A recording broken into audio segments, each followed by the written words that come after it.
नमस्कार, मी धनश्री किचन मध्ये तुमच्या सर्वांचं खूप खूप खूप स्वागत आहे। आज आपण आहे ना हराभरा कबाब बनवणार आहोत। तर त्यासाठी इथे लागणारे साहित्य मी सांगते। मी मागे सुद्धा एक हराभरा कबाबचा व्हिडिओ टाकलेला आहे, नक्की बघा, हा पण बघा। इथे मी पालक घेतलेला आहे, स्वच्छ धुतलेला आहे। हा इथे ना ब्रोकोली घेतलेली आहे। ब्रोकोलीची देठ आहेत ना घ्यायची नाहीत, फक्त फूल आहे ना वरचं ते घेतले मी। आणि इथे हिरवे वाटाणे घेतलेले आहेत। पाणी गरम करायला ठेवलंय। आपण सगळं हे आधी ना उकळून घेऊया। खूप असं शिजवायचं नाहीये, हे फक्त उकळ आली ना पाण्याला की आपण हे काढून घेणार आहोत। हे फक्त खालवर फक्त करायचंय, आपल्याला एकदम शिजवून नाही घ्यायचंय ते। इथे मी अजून काय काय घेतले ते मी दाखवते। इथे गाजर घेतलंय। तुम्ही इथे आता थंडीच्या सीझन मध्ये लाल गाजर येतात, तर तुम्ही लाल कलरचे घेतले ना तरी चालतील, पण हे मी भाजीचे घेतलेले आहेत। इथे बीट घेतले, तुम्ही खात असाल तर तुम्ही घ्या। इथे फरसबी घेतलेली आहे, याला बीन्स म्हणतात, तर ते घेतलेलं आहे। आणि इथे शिमला मिरची घेतलेली आहे। हे मी सगळं ना चॉपरने बारीक करून घेतलेलं आहे। जर तुम्हाला चाकूनी वगैरे बारीक करता येत असेल ना तर तुम्ही तसंही केलं तरी चालेल, पण आहे ना इथे मी चॉपरने बारीक केलेलं आहे। चॉपरने ना एकदम छान बारीक होतं। इथे आलं लसणाची पेस्ट आहे, ही पण एकदम पातळ पाण्यासारखी नाही, एकदम अशी दरदरी आहे। इथे थोडी कोथिंबीर घेतलेली आहे। कांदा पण घेतलाय मी। कांदा चॉप केला ना तर त्याच्यामध्ये 2 ते 3 हिरव्या मिरच्या टाकलेल्या आहेत। तिखट तुमच्या आवडीनुसार घ्या। कांदा ना झोंबतो, त्याच्यामुळे मी ना हे झाकूनच ठेवलेलं आहे। असं जेव्हा आपल्याला लागेल तेव्हा आपण हे काढूया। भाजीला ना इथे उकळ येते, तोपर्यंत इथे मी ना हिरवी चटणी करून घेते आपल्या हराभरा कबाबसाठी। इथे आवळा घेतलाय, हिवाळ्याचे सीझन आहेत, आवळे भरपूर प्रमाणात येतात। ऑप्शनल आहे, तुम्हाला जर चटणीमध्ये आवडत असेल तर घ्या। मला खूप आवडतात आवळे, म्हणून मग मी घेतलेले आहेत। छोटा आल्याचा तुकडा आहे आणि लसूण पण आहे। इथे कोथिंबीर आणि पुदिना दोन्ही मी सेम घेतलेला आहे। आणि इथे कढीपत्ता घेतलेला आहे आणि 4 हिरव्या मिरच्या घेतलेल्या आहेत। तिखट तुमच्या आवडीनुसार घ्या। आता आपण हे सगळं ना मिक्सरला लावून घेऊया।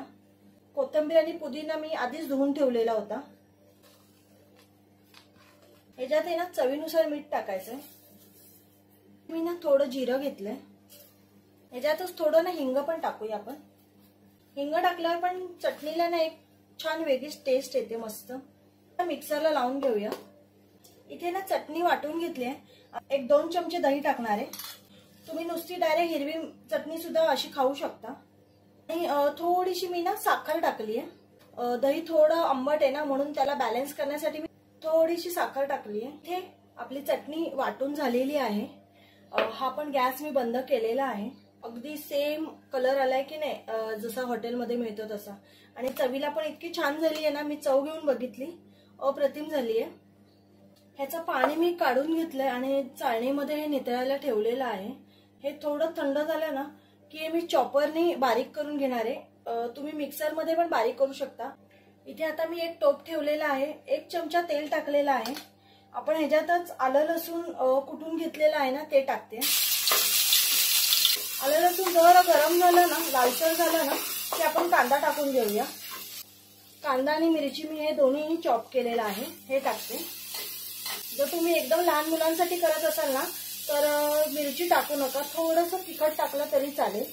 मुलांना ना हे नेहमी 15 दिवसांनी एकदा तरी करून द्या, कारण ह्याच्यातून ना पूर्ण भाज्या जातात। अशा भाज्या मुलं खात नाही आणि ह्याच्यात कळतही नाही की आपण काय काय टाकलंय ते। कांदा ना ब्राऊन करून घेऊया।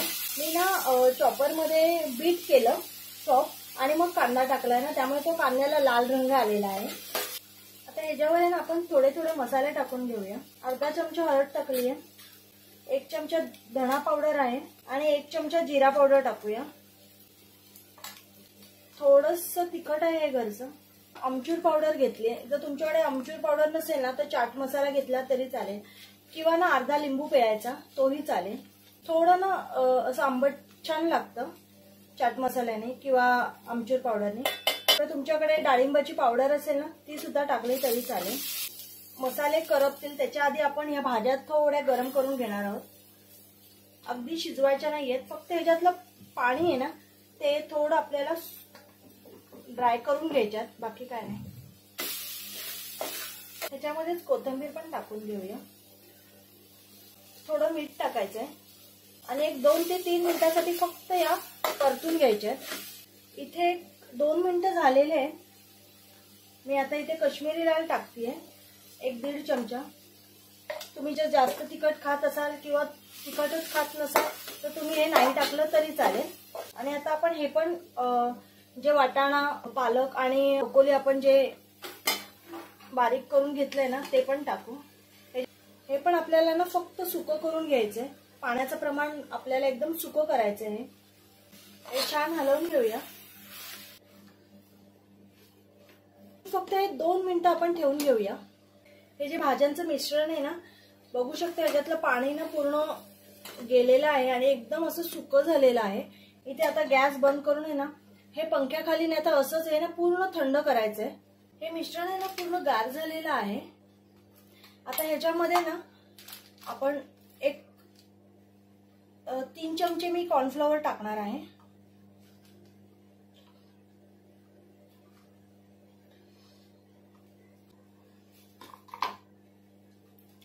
आणि ब्रेड क्रम्ब पण आपण 3 चमचेच टाकणार आहोत. जर का तुम्हाला असं वाटलं की मिश्रण मिळून येत नाहीये, खूप पातळ झालंय, तरच ह्याच्यामध्ये आपण अजून कॉर्नफ्लॉवर किंवा ब्रेड क्रम्ब टाकू शकतो. आणि आपण मगाशी शिजताना थोडं मीठ टाकलेलं, आता थोडंसं मीठ टाकूया. चव घ्यायची आहे आणि मगच टाका. मी मगाशी भाजीची थोडी चव घेतली तर मला थोडं कमी वाटलं.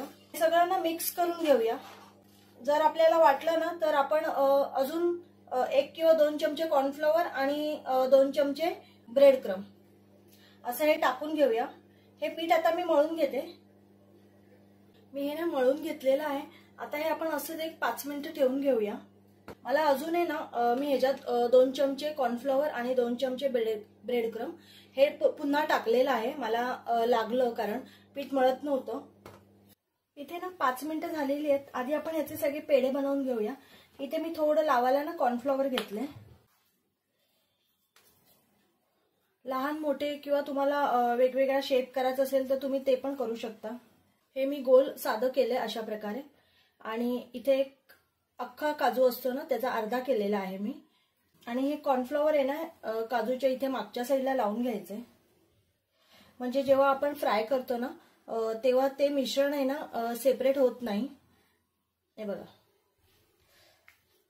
थोडासा फक्त लावून घ्यायचा आहे. अशा प्रकारे ना हे सगळे मी आधी बनवून घेते आणि मग आपण फ्राय करूया. इथे आपण टिक्की बनवून घेतलेल्या आहेत. आता आपण ह्या शॅलो फ्राय करून घेऊया. आपण जिथे कॉर्नफ्लॉवर लावलंय ना तो भाग आधी खाली ठेवायचा आहे.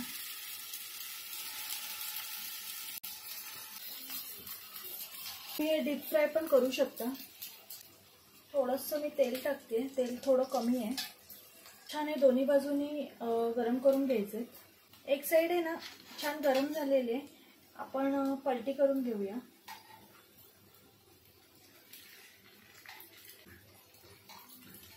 प्रकारे ना दुसरी साइड पण छान गरम करून घ्यायची. आपण साइड चेंज करून घेऊया.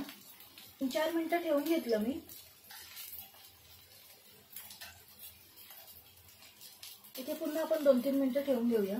इथे बघू शकता आपलं सारण वगैरे ना अजिबात वेगळं झालेलं नाहीये, आहे तसंच आहे. खूप छान आणि असं कुरकुरीत होतात मस्त. आपले हे कटलेट आहे ना झालेलं आहे.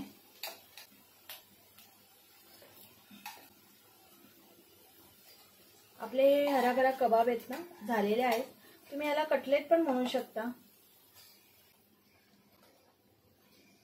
हे 2 राहिलेले आहेत हे पण मी ठेवून घेते.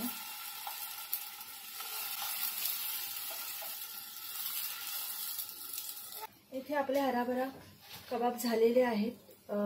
प्लेट रेडी आहे. मी हिरवी चटणी घेतली आहे, टोमॅटो सॉस घेतला किंवा दही तुम्ही कशाबरोबरही खाऊ शकता. नक्की ट्राय करा. लहान मुलं पण आवडीने खातात. व्हिडिओ आवडला असेल तर नक्की लाईक, शेअर आणि सबस्क्राईब करा. बाय.